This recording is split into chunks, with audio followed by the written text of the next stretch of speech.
Zero থেকে আর কি যারা ইংলিশ শিখবে, তারা হায়ার এডুকেশনের জন্য যারা অ্যাব্রোড বিদেশ যাবে, ওদের জন্য মানে যারা জিরো থেকে শুরু করতে চায় একদম অ্যালফাবেট থেকে, ABCD থেকে, তাদের জন্য আমার মতে প্র্যাকটিক্যাল ইংলিশ বেস্ট।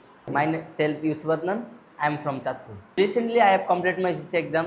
সো তারপর হচ্ছে আমি প্র্যাকটিক্যাল ইংলিশে আসছি ইংলিশ শেখার জন্য, আমার ইংলিশ ল্যাঙ্গুয়েজটা ইমপ্রুভ করার জন্য আসছি আর কি। ফার্স্ট অফ অল হচ্ছে আমার হচ্ছে ইউরোপ যাওয়ার ইচ্ছে আর কি। সো এই কারণে আর কি ইউরোপ যাওয়ার জন্য তো ইংলিশ ল্যাঙ্গুয়েজটা ইমপ্রুভ করা লাগে, আর ওখানে তো সবসময় হচ্ছে আপনার ইংলিশ ল্যাঙ্গুয়েজটাই চলে। সো এই কারণে আমি আমার ইংলিশ ল্যাঙ্গুয়েজটা ইমপ্রুভ করার জন্য এখানে আসছি। যদি সত্য কথা বলতে চাই, যদি আমার SSC এক্সাম শেষে আমার প্ল্যানটা আসে, সো তারপর হচ্ছে আমি অনেক ঘাটাঘাটি করার পর একটা অনলাইনে একটা কোর্স কিনলাম।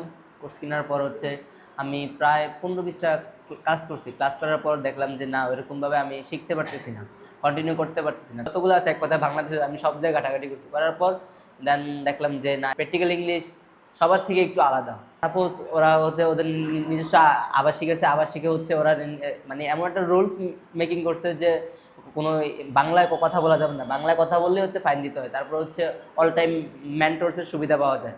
এটা হচ্ছে আমাদের জন্য সব থেকে সুবিধা আর কি, মেন্টরসের সুবিধা পাওয়া যায়। কারণ আমি এখানে এসে আমি এরকম প্রবলেম পড়ছি, আমি ক্লাস স্যার আমাকে বুঝালো, তো আমি বুঝলাম না সবাই একসাথে। তারপর দেন হচ্ছে আমি স্যারকে নিজে পার্সোনালি জিজ্ঞাসা করলাম, স্যার এই টপিকটা কীভাবে হবে, এই টপিকটা কী হবে, স্যার আমাকে সুন্দর মতো বুঝিয়ে দিল।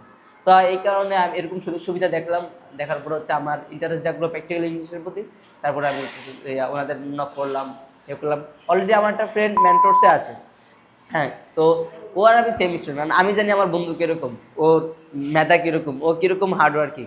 সো আমি ওর সাথে মানে ও আমার আগে ভর্তি হয়েছে মেন্টরস। এখানে যারা ছোটোকাল থেকে ইংলিশে কথা বলে আসে তারা ওদের জন্য বেস্ট, বাট যারা জিরো থেকে আর কি যারা ইংলিশ শিখবে, তারা হায়ার এডুকেশনের জন্য যারা অ্যাব্রোড বিদেশ যাবে, ওদের জন্য মানে যারা জিরো থেকে শুরু করতে চায় একদম অ্যালফাবেট থেকে, ABCD থেকে, তাদের জন্য আমার মতে প্র্যাকটিক্যাল ইংলিশ বেস্ট।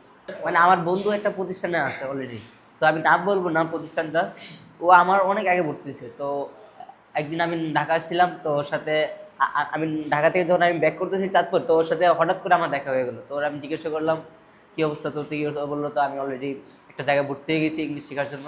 তারপর হচ্ছে আমি আরও কাটাকাটি করলাম, আমি আরও অনেক প্রতিষ্ঠান কাটাকাটি করলাম, করার পর আমার মনে হলো যে practical English is the best.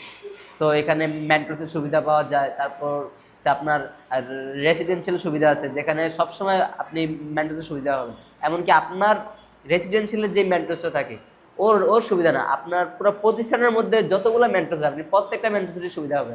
আপনি একটা মেন্টরসকে জিজ্ঞেস, আপনার রেসিডেন্সিয়াল যে মেন্টরস আছে ও এখন নাই, আপনার পাশে একটা আবাসিকে একটা মেন্টরস আছে, আপনি যদি ওর কাছে যাই জিজ্ঞাসা করেন যে স্যার আমি এই প্রবলেমটা করছি, আপনি আমাকে একটু সলভ করে দেন, ও আপনাকে সলভ করেই দিবে।